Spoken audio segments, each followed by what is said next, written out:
what an evening of novels, original stuff that's great. And well, now we come to the part of the evening that is, you know, where one of the Malvern employees gives a little book talk about one of their favorite books in the store. And tonight it's Becky, and Becky gets to talk about a Jane Austen novella. Wow. So tonight I'm talking about a book called Lady Susan by Jane Austen. And this is a Melville House edition. We carry a lot of these Melville House novellas. And this is a Melville House edition of Jane Austen's Lady Susan.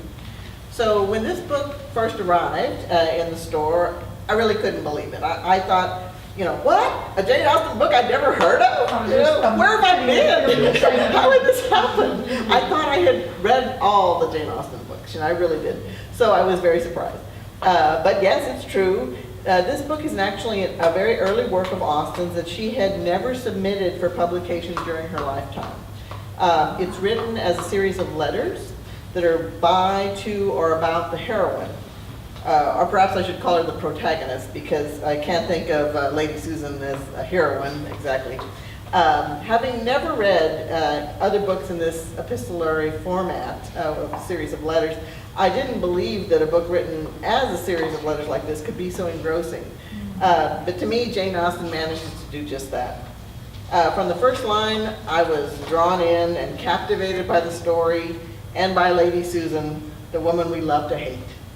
It was like watching a slow train wreck as we follow the self-centered and unscrupulous Lady Susan, who is, as described, really excessively pretty, in her visit to her brother-in-law's home, where she begins to ingratiate herself as much as she can. She's actually bad to the bone, but she's wrapped up in a beautiful package and as smart as can be. So her brother-in-law's wife is on to her and writes her own letters to her mother to express her dismay and concern with her house guest. She sees Lady Susan for the cougar she is and despairs of losing her younger brother to Lady Susan's charms. So she's very concerned about that. So it sounds like a simple story, and it really is. There are good people, and there are bad people. There are no showdowns, there are no physical altercations, no screaming matches, no murders. Although if looks and thoughts could kill, this book would be a lot more bloody, don't you think? So the fact that Ms. Austen is able to take this simple story and make it a book that I simply could not put down is a testament to her ability as a writer and a storyteller, even at the age of 19, when it is reported that she wrote this extra book. I started reading this as I sat down to have lunch in a restaurant. I finished it in the parking lot after I left the restaurant, having outstayed all the other diners. I couldn't put it down. I laughed and I moaned as I read it. I cheered for the good characters, but I have to admit, I admired the tenacity and the nerve of Lady Susan as well. And then I saw the movie. It's out right now. It's called Love and Friendship. And I enjoyed it too, even though the ending treated Lady Susan a bit differently than the book. So that's kind of fun. I had to speculate on how Ms. Austen's reputation as a writer would have been influenced if this book had been the first book that was published by her. Would the world in her day have been ready for the wicked Lady Susan? Or would they have embraced Lady Susan and been disappointed by Austen's good heroines that followed? You know, what would this have made any difference? So for just a taste of the flavor of the book, here are a few choice words that Lady Susan shares.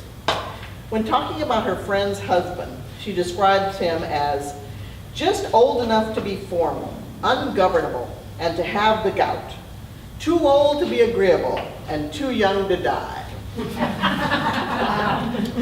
Or in speaking of her hostess's brother, there is exquisite pleasure in subduing an insolent spirit, making a person predetermined to dislike, acknowledge one's superiority.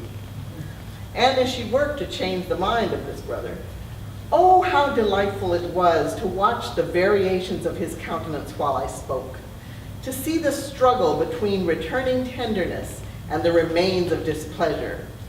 There is something agreeable in feeling so easily worked on.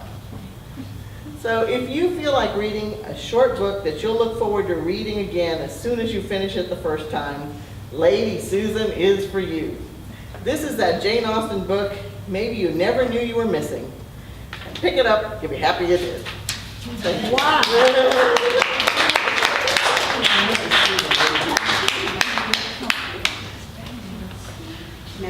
Wow, Becky, what a plug.